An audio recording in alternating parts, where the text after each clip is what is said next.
So, tell me about Metal Gear. Didn't we already go through this last year? I mean, I guess I'll tell you one more time. It's Full Gear, see?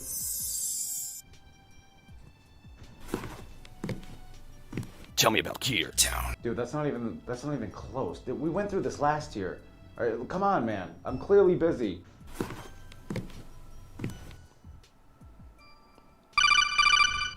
So, tell me about Gears of War. Dude, that's... I should have never given him my phone number.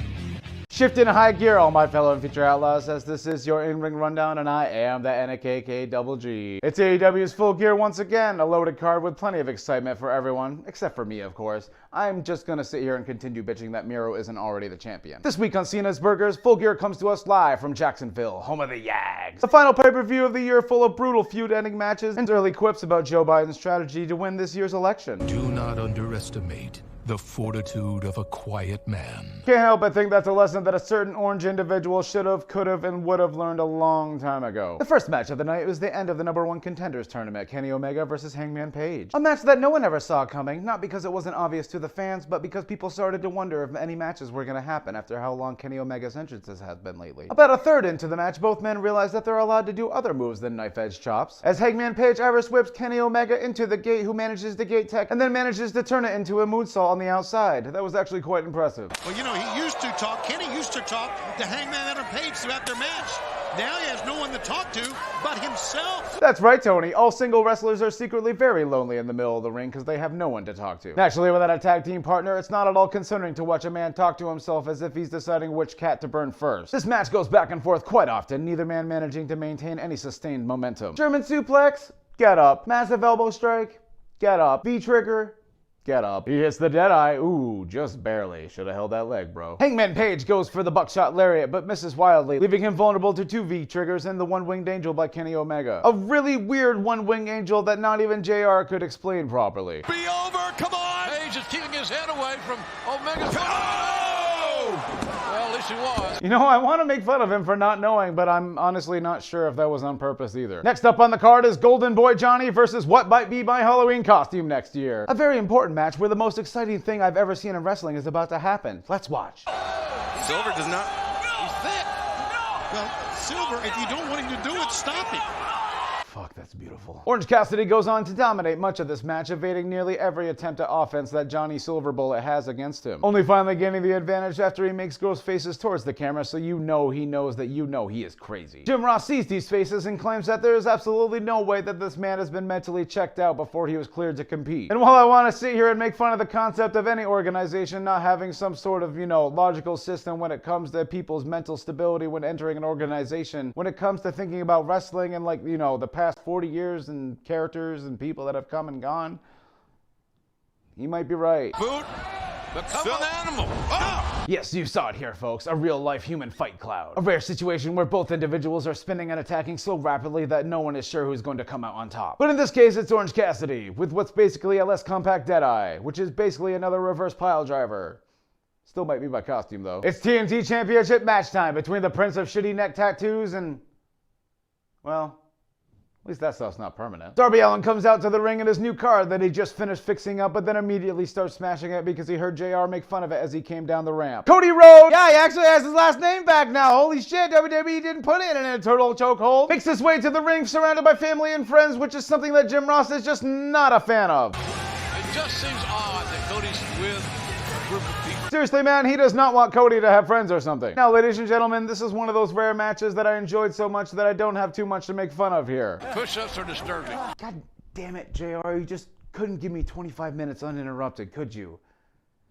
He's right, though. Near the end of this match that you should definitely check out, both men get caught in a pinwheel. A back and forth pin chain where each person has a higher and higher chance to get pinned as it progresses, ending with a 92% roll-up chance on Cody as Darby picks up the win and his first AEW title. But unfortunately for them, Taz has waited far too long for screen time and sends out both of his lackeys to beat the shit out of both of them, even attempting to break Darby Allin's arm in between his shitty car door. They quickly realize that the door is falling off anyways when Will Hobbs appears to save the day as Jim Ross asks this very important question. Do we not have security? anywhere. It is Florida, so no. Did someone say AEW's Women's Championship match time? There's the pool! No, I know these are the only two women that have stayed consistently strong and uninjured, maybe besides Big Swole. And I know this feud has had maybe 2 weeks of build-up, but settle down, Tony. I guess I must have been completely distracted by the fact that Shida was dominating the first 5 minutes of this match because I somehow didn't notice that Nyla was wearing a Mega Man costume. Seriously, how did I not notice that? It said that Shida was hockey. I suppose when Vicky Guerrero has become an environmental hazard inside a match, you're able to miss any other number of small important details. Both women are at the top of the turnbuckle as Shida is thrown to the mat below, allowing Nyla to go for a moonsault immediately after. Unfortunately, she did not time her charge shots correctly and aims for where she was instead of where she is going to be, crashing down hard in the middle of the ring and leaving her vulnerable to a very scary Falcon Arrow by the current champion. This impact scares Vicky so much that she releases a Sindel level impact of her own.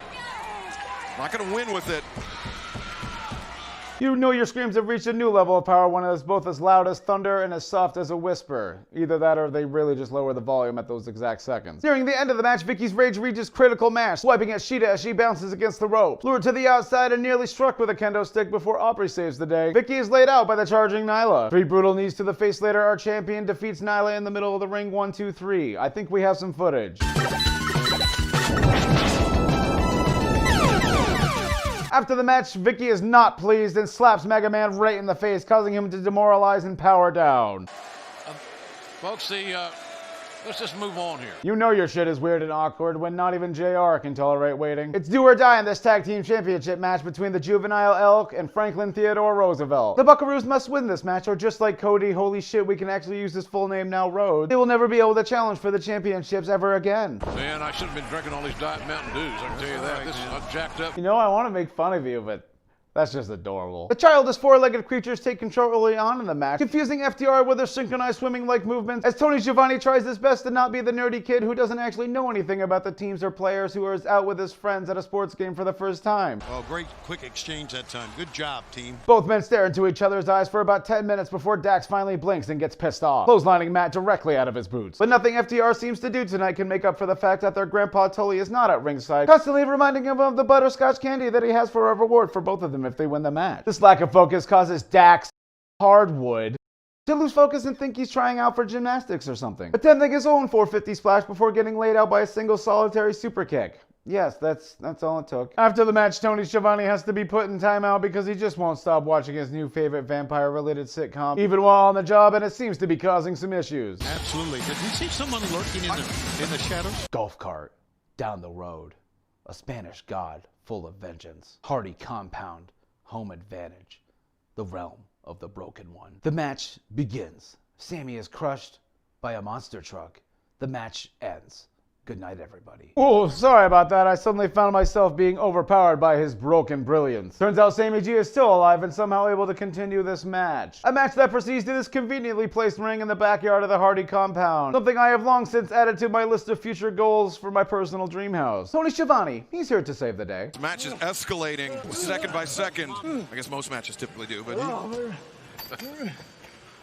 But in a very different way. Yeah. The even more hilarious aspect of that conversation is that they said that a match that started with a monster truck murder attempt is beginning to escalate. Matt Hardy finds a cracker launcher and begins firing relentlessly at Sami G, taking full advantage of items being on the highest response setting in this match. But just as Matt Hardy's about to throw Sami into the lake of reincarnation, the moral arc finally ends as a new boss enemy appears. It's Dark Mage Gangrel, back after years of rigorous training. Clearly having already defeated the powerful warrior Hurricane, he is here for his rematch versus the Hardy. Seeing this situation, Jim Ross uses this golden opportunity to explain all of anime in one sentence. So we got one major fight, then a side fight. The Hardy walls come tumbling down, and on Sami as he and Matt Hardy are now locked within the door of deletion. If you look closely, you'll see other oddities such as the Katie Vick doll, Braun Strowman's main event push, and most of the members of Retribution. This match comes to its brutal conclusion as Matt Hardy spears Sami off the ring through the table onto the concrete floor below, busting the back of his head open and leaving him finally down for the 3 count. After the match, Matt Hardy and his friends remember that Saturday night is garbage night, so they hastily take out the trash. We head backstage where Jake the Snake Robert explains what it was like working for Vince McMahon. I have to feed this son of a...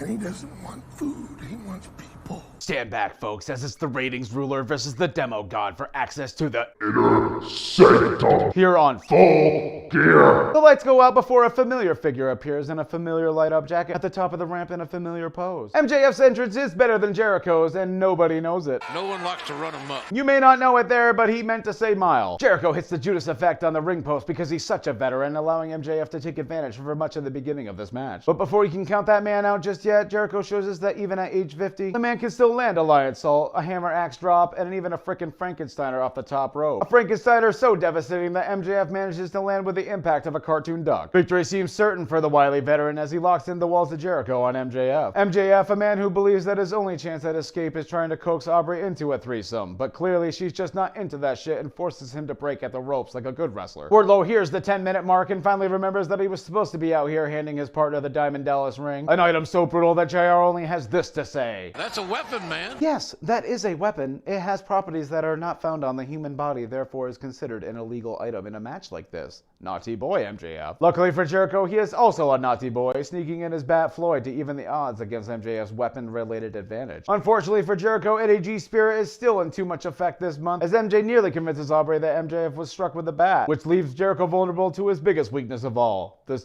surprise roll-up. After the match, they shake hands as MJF is officially accepted into the inner circle. And if the only way to make a beautiful scarf-wearing douche like Chris Jericho a face again is to have him constantly interact with an even bigger scarf-wearing douche, I'm all for it. The main event of the evening is here, ladies and gentlemen. A brutal matchup between two men who are closer than brothers. A feud beyond personal, more than just a title, more than just pride, but a promise to a mother that must be fulfilled. Yes, it's an I Quit match between Jon Moxley and Eddie. Oh, God! Huh. That was easy. Well, that's it for this week's rundown. I want to thank you all for watching. Hit that like as it really does help, and be sure to leave a comment telling me if you're just as excited as I am that Gangrel is the new big boss of AEW. Tune in next week for WWE Survivor Series. I promise to eliminate any preliminary eliminations regarding your hopes for it to be a good show. And of course, a shout out to all my patrons. If you'd like me to create a fourth tier for $1,000 that allows me to appear on a drone and a hologram as a personal message to you once a month, let me know. Let me know. This has been the man from Earth with all the girth, ladies and gentlemen. Be the character you know you're worth. Later. And Jim Ross's early quips about Joe Biden's strategy to win this year's election. I don't even want to hear it. Seriously, man, he does not want Coney. But nothing FTR seems to do tonight can make a big enough impact without their grandpa. Fuck, that actually would have worked too. Grandpa. A very exciting match. That is correct. That is a weapon. It has properties that are not found on the human body. I didn't have enough air.